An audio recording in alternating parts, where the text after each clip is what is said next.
रामापुरम नामक गांव में चंद्रैया नामक मिठाई व्यापारी था। अच्छी गुणवत्ता की मिठाई को कम दाम में देने के कारण उस गांव के सारे लोग उसी के पास मिठाई खरीदते थे। एक दिन चंद्रैया के पास उसका दूर का रिश्तेदार रमणा आता है। कैसे हो चंद्रैया? अरे मैं ठीक हूँ रमणा, घर में सभी ठीक हैं? अब मैं क्या ही बोलूं चंद्रैया, घर का हालत तो खराब है। मैं तो तुम्हारे पास नौकरी की आशा में आया हूँ। बुरा मत मानो रमना, कल से हमारे दुकान आकर काम शुरू करो। धन्यवाद चंद्रैया, तुम्हारा एहसान मैं कभी भूल नहीं पाऊंगा। चंद्रैया के ऐसे कहने के कारण अगले दिन से रमणा उसके दुकान जाकर मिठाई का काम शुरू करता है। बहुत कम समय में रमणा को व्यापार कैसे करना है ये समझ आ जाता है, लेकिन लालची बनकर एक दिन वो चंद्रैया के पास जाकर ऐसे कहता है, चंद्रैया आज से मैं तुम्हारे पास काम नहीं करूँगा। क्यों रमना, तुम्हारे साथ काम करने वालों के साथ कुछ हुआ है क्या? नहीं नहीं, मैं तो खुद का व्यापार शुरू करना चाहता हूँ। ये तो खुशखबरी है रमणा, आशा करता हूँ कि तुम्हारी नई व्यापार तुम्हें बहुत लाभ दे। अगले दिन सुबह अचानक रमणा ठीक चंद्रैया के दुकान के सामने ही एक और मिठाई का भंडार खोलता है। उसके इच्छा के अनुसार ही रमणा की नई व्यापार उसे बहुत लाभ देता है। दोनों रमणा और चंद्रा प्रतिस्पर्धा से उनके दुकान चलाते थे। उसके पास काम करके उसके सामने ही व्यापार लगाने के बावजूद चंद्रैया को रमणा के खिलाफ कुछ नहीं था, लेकिन लालची रमणा यही फैसला करता है कि वो चंद्रैया का अंत देखेगा। एक दिन रात रमणा चंद्रैया के दुकान में चोरी चुपके जाकर उसके मिठाई के सामग्री में कुछ मिश्रण मिलाता है, और क्योंकि चंद्रैया को ये बात नहीं पता था, वो अगले दिन हर रोज की तरह मिठाई बनाता है उसी मिश्रण के साथ। उसको खरीदे हुए सारे गांव वाले वही स्वीट्स खाकर उनका सेहत खराब करते हैं। कुछ दिन बाद सबको समझ आता है कि चंद्रैया के यहाँ मिठाई खाने के कारण ही उन सब का सेहत खराब हो गया है। इसी वजह को लेकर वो सब चंद्रैया के दुकान को बंद करवाते हैं, और इस कारण चंद्रैया बहुत दुखी होता है। ये देख रमणा तुरंत वहाँ आकर चंद्रैया को संभालने की नाटक करता है। रमणा नाटक करता है, लेकिन अंदर ही अंदर उसे बहुत खुशी होती है कि उसकी योजना सफल हो गई है। अगली सुबह चंद्रैया रमणा के पास जाकर, रमणा तुमने तो देखा ही है, मेरा व्यापार अब नुकसान में है। अरे हाँ, जैसे ही मैं सुनता हूँ मुझे बहुत दुख होती है। व्यापार को शुरू करने में थोड़ा देर लगेगा, इसीलिए उस समय तक क्या तुम्हारी दुकान में मुझे एक नौकरी मिलेगी? अरे रे, मेरा भी मन कर रहा है कि मैं तुम्हें काम दूं, लेकिन अभी दुकान में 4 लोग तो हो भी गए ना। अब नहीं हो सकता शायद। तब चंद्रैया वहाँ बुरा मानते हुए निराश होकर चले जाता है। जा रहे चंद्रैया को बुलाकर रमणा ऐसे कहता है, चंद्रैया अगर काम की जरूरत पड़ी तो सबसे पहले तुम्हें ही बुलाऊंगा।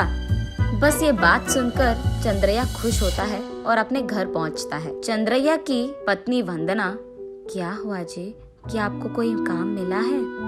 हाँ नहीं वंदना, सारा गांव घूमने के बावजूद एक भी नौकरी नहीं मिली है। बुरा मत मानिए जी, आपके जैसे मेहनत करने वालों के लिए सही नौकरी मिल ही जाएगी। आशा करता हूँ कि यही सच हो वंदना। सुनिए, मुझे बहुत भूख लग रही है, घर में एक भी दाना नहीं है। ठीक है, मैं जाकर ढूंढता हूँ कि खाने के लिए कुछ मिलेगा। ये कहकर चंद्रैया घर से बाहर निकलता है। चलते चलते वो जंगल पहुँच जाता है। तब चंद्रैया को जंगल के बीच में आम के पेड़ के नीचे एक मिट्टी का मटका दिखाई देता है। क्योंकि वो मटका उसे आकर्षित कर रहा था, वो पास जाकर देखता है। देखने पर उसे उस मटके पे एक मंत्र दिखाई देता है। उस मंत्र को चंद्रैया पढ़ने लगता है। ठीक उसी समय एक बंदर के उछलने के कारण उस पेड़ से एक आम उस मटके में गिरता है, और तुरंत वो कच्चा आम सोने के रंग में बदलकर एक पके आम की तरफ बदल जाता है, और उसे देख चंद्रैया चौंक जाता है। उस आम को खाकर देखता है। उस आम की स्वाद देखकर वो आश्चर्यचकित होता है। उसके बाद वो उसके पास मौजूद पानी को भी उस मटके में डालने के बाद वो स्वच्छ गुणवत्ता की पानी में बदल जाता है। बात समझ आने पर चंद्रैया उस मटके को घर ले जाकर उसकी बीवी को उसके बारे में समझाता है। अगर आप जो कह रहे हो वो सच है तो हम हमारी मिठाई की सामग्री इसमें ही डालकर उसे बनाते हैं। अरे हाँ हाँ, यही करेंगे वंदना। तब वो दोनों मिठाई के मिश्रण को उस मटके में डालकर मंत्र पढ़ते ही वो सारे गुणवत्ता और स्वच्छ मिठाई में बदल जाते हैं। मिठाई का स्वाद चखते ही दोनों चौंक जाते हैं। अरे वाह, अगर इस मिठाई को हम मार्केट में जाकर बेचेंगे ना वंदना, तो हमें बहुत सारे पैसे मिलेंगे। बात तो सही है जी, चलो देर किए बिना इस सारी मिठाई को मार्केट में जाकर बेचते हैं। अगले दिन चंद्रैया मार्केट में अलग प्रकार की मिठाई बेचने लगता है। ये देख वहाँ के गांव वाले चंद्रैया के पास आकर उसके दुकान बंद करने के लिए कहते हैं। उनकी बातें सुनकर चंद्रैया ऐसे कहता है, सुनिए, जो भी इससे पहले हुआ है वो मेरी गलती थी, मुझे माफ कीजिए। पर बस एक बार इस मिठाई को चख कर देखिए, मैं वादा करता हूँ ये बहुत अच्छा है। ये कहते हुए चंद्रैया वहाँ के सारे लोगों को एक एक मिठाई मुफ्त में देता है। जैसे ही वो चखते हैं वहाँ के लोग पागल हो जाते हैं और चंद्रैया के पास मौजूद सारी मिठाई खरीद लेते हैं। ये देख रमणा को बहुत जलन होती है।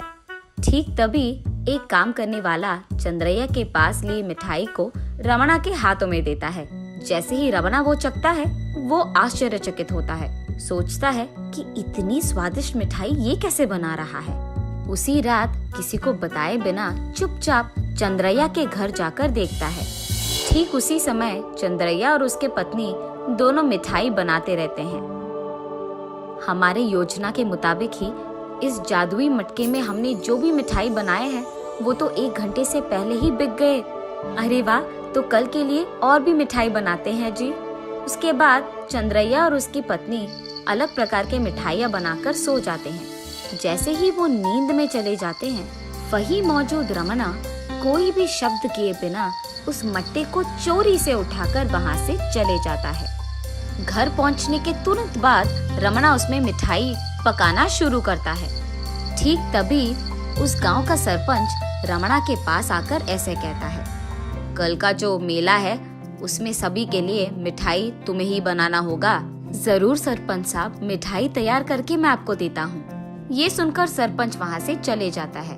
रमणा सारी रात मिठाइयाँ बनाते ही रहता है। अगली सुबह मेला शुरू होती है और उस मेला में चंद्रैया और रमणा दोनों मिठाइयाँ बनाकर बेचते रहते हैं। वहाँ आए हुए लोग सारे उन दोनों के पास बहुत सारी मिठाइयाँ खरीदते हैं। एक तरफ चंद्रैया के पास जिन्होंने भी मिठाई खरीदा है वो खुशी से मेले का मजा लेते हैं, लेकिन दूसरी तरफ जिन्होंने भी रमणा के पास मिठाई खरीदा है उन लोगों का सेहत खराब होता है। जैसे ही ये बात सबको पता चलती है, रमणा के पास सरपंच पुलिस के साथ जाकर ऐसे कहता है, इस गांव में तुम अच्छा मिठाई बनाते हो इसलिए मैंने तुम्हें ये सौंपा है। आपके आदेश के अनुसार मैंने तो मिठाई दे दी है।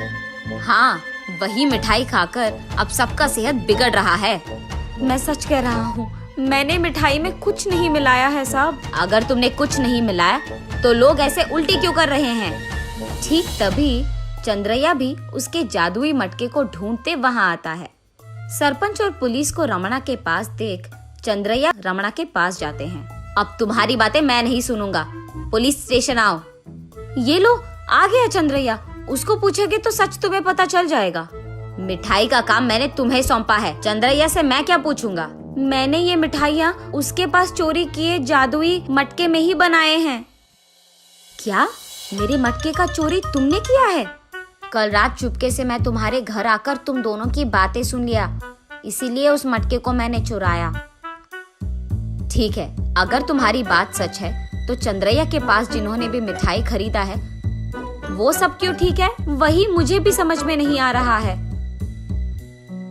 यहाँ के लोग सारे उल्टी इसीलिए कर रहे हैं क्योंकि मिठाई बनाने से पहले तुमने मटके पे मंत्रा नहीं पढ़ा है। रमणा को तब उसकी गलती का एहसास होता है और चंद्रैया के एहसान को भूलकर लालच में आकर उसको धोखा देने के लिए वो माफी मांगता है। उसके बाद पुलिस रमणा को वहां से लेकर जाते हैं। देखा आपने, लालची बुद्धि बुरी बुद्धि है।